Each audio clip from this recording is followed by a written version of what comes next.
bacteria. See, already you're doing it much better. No, no, no, no. The bottom of the tube is baited with food that's rich in iron. And what they're going to do is they're going to mine the film. They're going to try and take the film, the gelatin off, and so they're going to tunnel, they're going to etch it away, and then we're going to hopefully see some beautiful patterns. Because science isn't just science, it's also art. So what we do is we now put this down. Colomar hopes to collect bacteria that prefer the iron. So what we've got... As these bacteria remove the iron from Titanic, they build these elaborate rust-like structures dubbed rusticles. Colomar believes that the iron-consuming bacteria are the main culprits devouring Titanic. The ship is starting to disintegrate. And is that disintegration because the rusticles are sucking more and more iron out of the steel, and now the ship cannot support itself, so gradually she's going to go in. Which means the integrity, the structure of the ship, one day will collapse.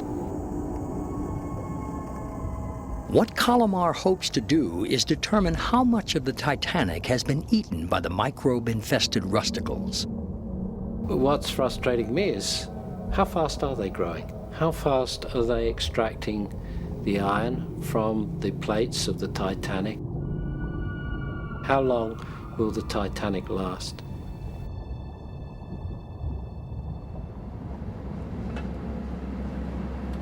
As Colomar prepares to gauge the ultimate fate of Titanic, naval architects David Livingstone and Bill Garsky look back to the night of the disaster. Kilometers away. And we took it right. Now that they know the true iceberg damage and the pattern of flooding, they are beginning to grapple with one more puzzling mystery. Now, How did Titanic break into pieces on calm seas? This is a really jumbled mass of twisted metal, pipe, cable, wires. You name it, it's there, and it's all crushed up together. It's not unbelievable. It's not a very inviting place at all. It's almost like a giant just ripped it apart. I mean, it looks that way.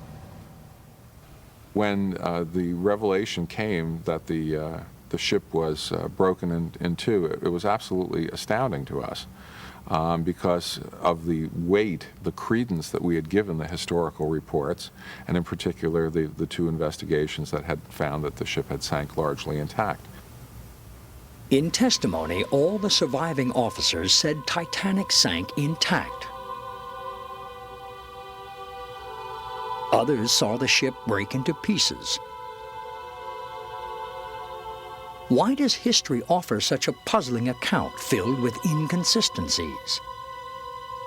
There are almost as many interpretations and depictions of the breakup as there are people who gave the testimony. Survivor Jack Thayer had a sketch made and reproduced on the front page of the Philadelphia Bulletin that clearly shows the ship breaking at the surface.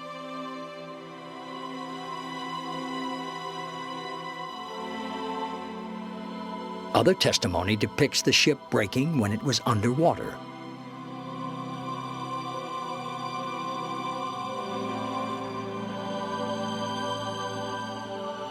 The controversy is, did the vessel break at the surface? Did it break on the way down? Or did it break when it got to the ocean bottom? Once you go up, that's your scariest part in terms of she'll start to sweat. David Livingstone will be searching the wreck site for clues to the breakup. It's quickly the A-frame is going to take you back, and once you do that... Last-minute advice is given by expedition organizers. Once you're locked into that pin, and they're decided that he's ready... Never before has a naval architect explored the Titanic.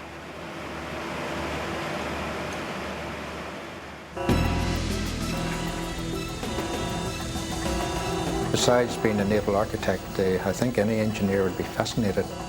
Whether we will ever know precisely what happened, I doubt that.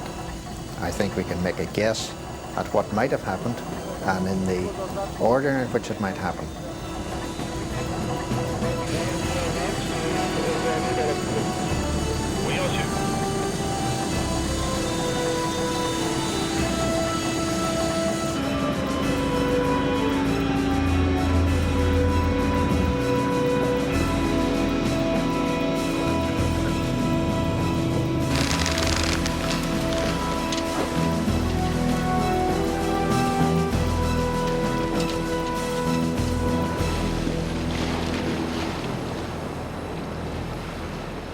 As Livingstone sinks to the Titanic, the crew on board Ocean Voyager prepares some unique equipment to aid in his dive.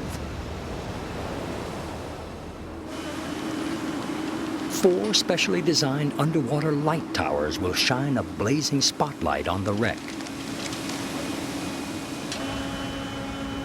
The towers generate light power equivalent to 35,000 household bulbs.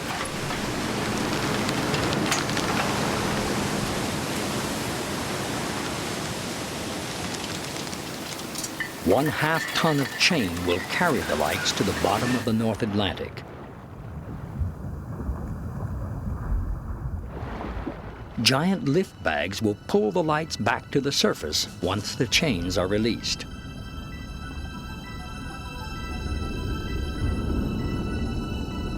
At the Titanic, Livingstone's first task is to place the biological experiments of Roy Colomar on the wreckage of the bridge.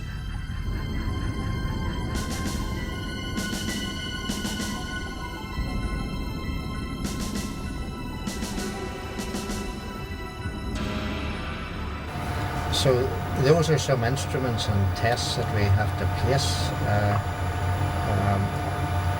and it's suggested that they're placed on the bridge.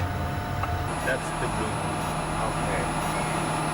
But at an area where there should be a lot of corrosion, so that the scientists can see what is happening and what sort of interactions there are. The experiments will remain here for several days in order to give the bacteria time to gorge on the bait inside.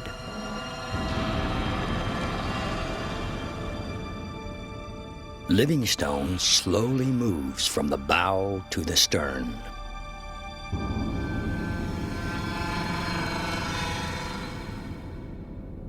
At the stern, the crew uses Natil's robotic arm to drag the deep sea light towers into position.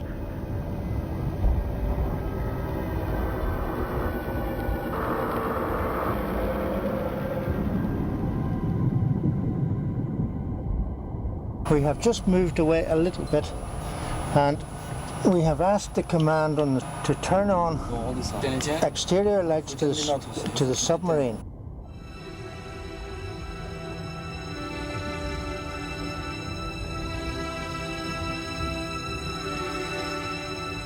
Ah, this is beautiful. Yeah. Very, very powerful lights. This is the first time. Now I can see this engine. A veil of darkness is removed, and Titanic's massive 4-story engines are revealed. The rubble surrounding the engines is all that remains of the stern's once great decks.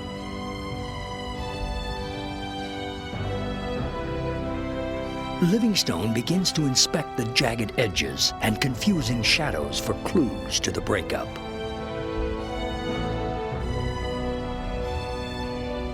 To his trained eye, the engines seem to have snapped in half. The port engine, the fact that one of the cylinders is broken off indicates some of the very immense forces that were acting on the hull at that time. The engine itself was a massive structure. Both engines together weighed some 2,600 tons. But the fact that such a big piece of engine has just disappeared, and quite cleanly, indicates some of the forces that were at work during the sinking. It appears to Livingstone that Titanic broke here,